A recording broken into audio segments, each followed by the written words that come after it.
मैं दीक्षा, स्वागत है आपका एक्सक्लूसिव मध्य प्रदेश में।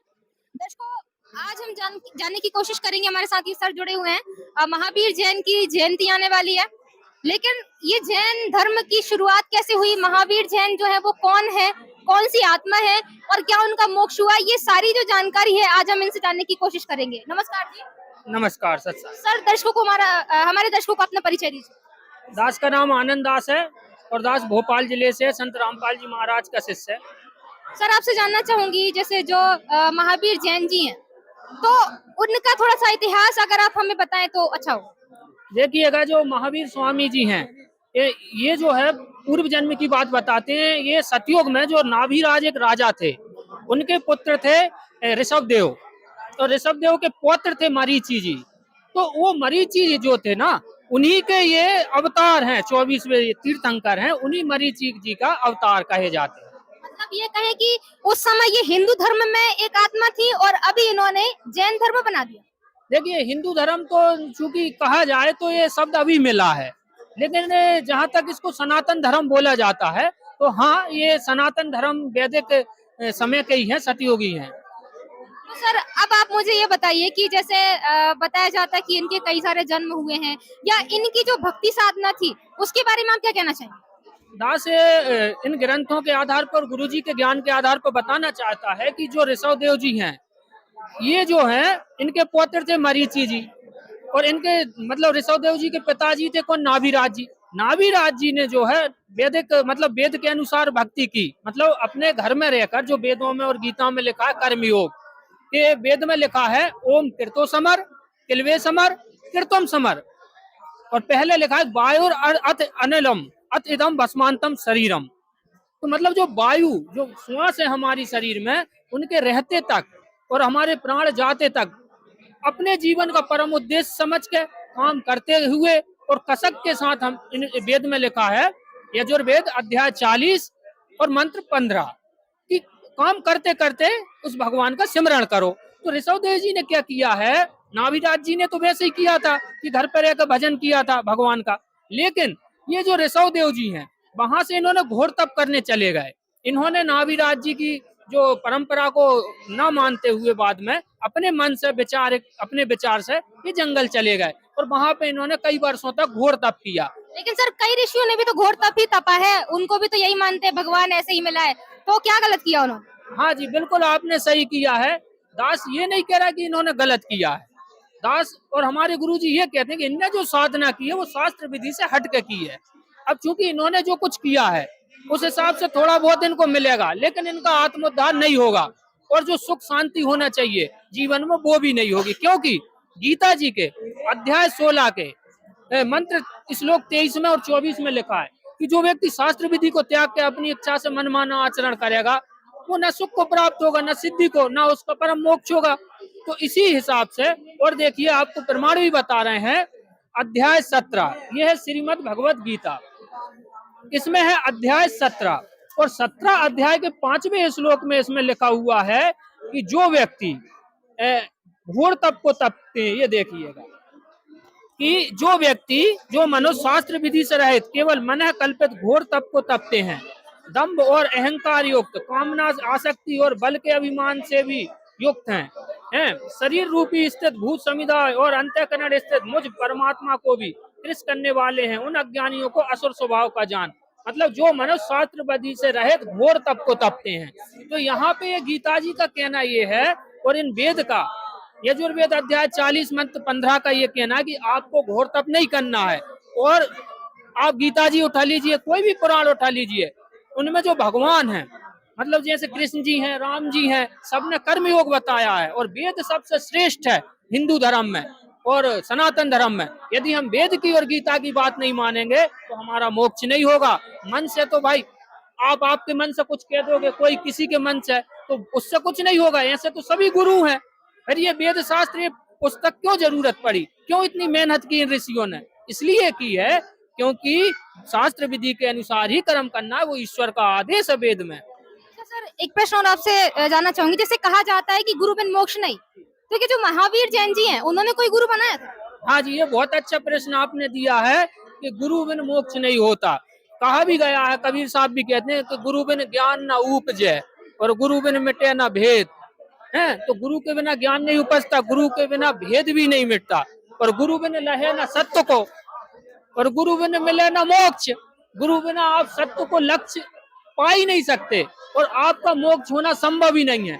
अच्छा, ये जो कबीर साहब है ना, ये है वैदिक ऋषि। वैदिक काल से इन्होंने वेद की बात करी है। अब देखिए आप कैसे वेद की बात करी है, ये देखिए, ये है यजुर्वेद, हमारा हिंदू धर्मों का, सनातन धर्म का सबसे पवित्र ग्रंथ है। और इसी के अध्याय 40 और मंत्र नंबर, ये देखिए इसमें लिखा है अध्याय 40 और मंत्र नंबर 13 में, और यहाँ 10 में भी लिखा हुआ है।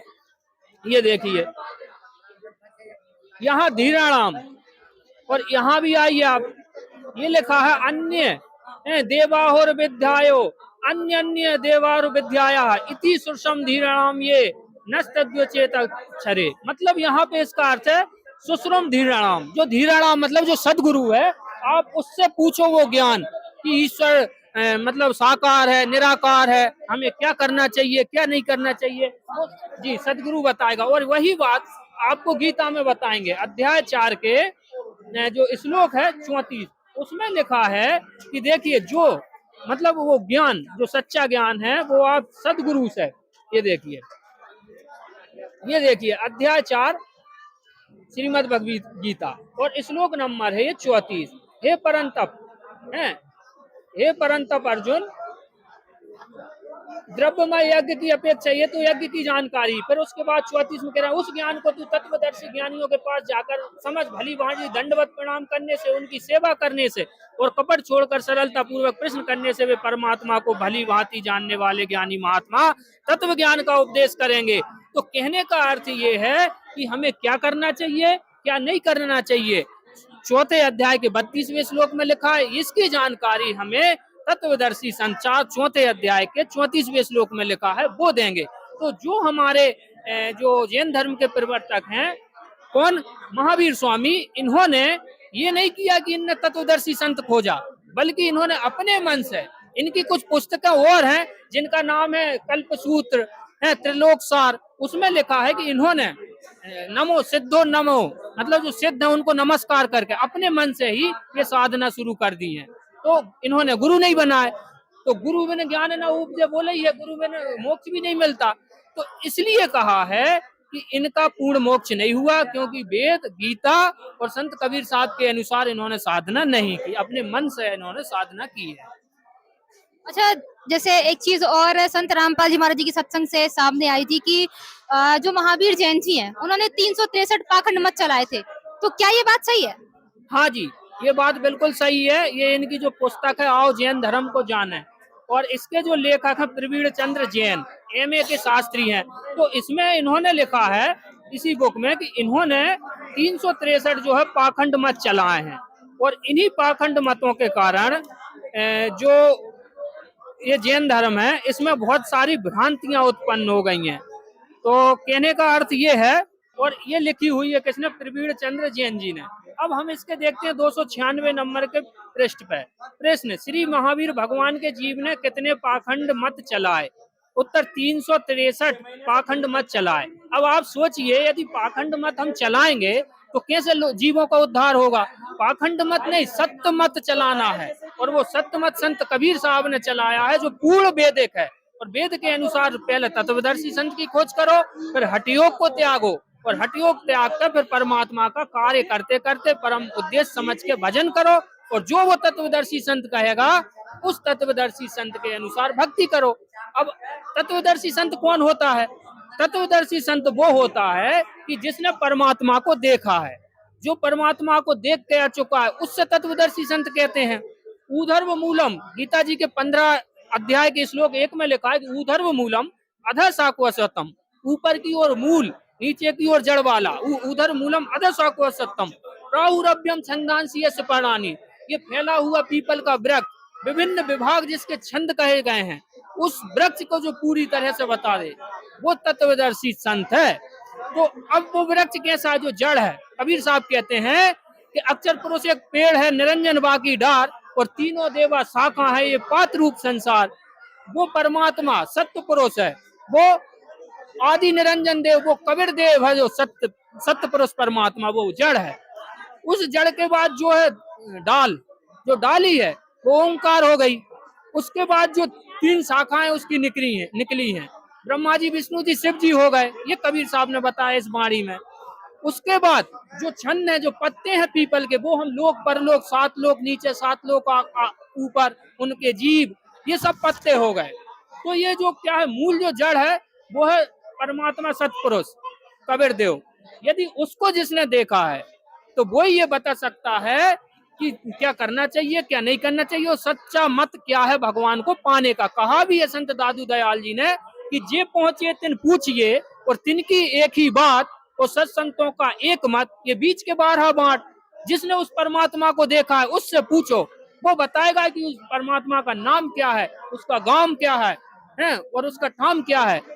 मतलब हम ये कहें कि जो 363 जो पाखंड मत चल रहे हैं, उनको फॉलो करने वाले जैन धर्म के जो अनुयायी हैं, उनका मोक्ष संभव है ही नहीं। जी जी बिल्कुल नहीं। आप बताइए, जो यदि बच्चे को पाठ्य पुस्तक से हट गए, यदि आप स्कूल में, वो जैन धर्म वाले भी जानते हैं, दूसरे पुस्तक पढ़ा दो, बच्चा मध्य प्रदेश का है, उसको कश्मीर का कोर्स पढ़ा दो आप, तो कश्मीर का कोर्स यहाँ पढ़ेगा तो फेल हो जाएगा, समझ में कुछ नहीं आएगा।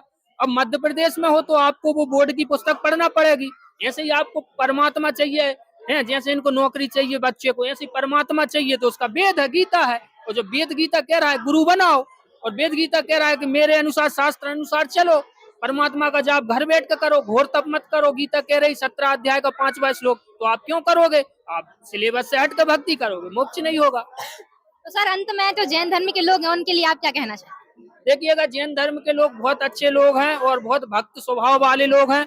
दास का ये कहना है कि भाई, जिस प्रकार हम भी गीता और इन सब धर्मों को समझ के, इन ग्रंथों को समझ के, और अपन अपने मोक्ष करें, मतलब शास्त्रों के अनुसार भक्ति करके, ये सभी धर्म, जैन धर्म वाले अपना मोक्ष कराएं और यहाँ सदगुरु रामपाल जी महाराज से नाम देख चले और इनका ज्ञान सुने। और ज्ञान सुने बगैर आपको मतलब हृदय में वो चीज बैठेगी नहीं, इसलिए आप वो ज्ञान जरूर सुने और अपना उद्धार कराएं। धन्यवाद।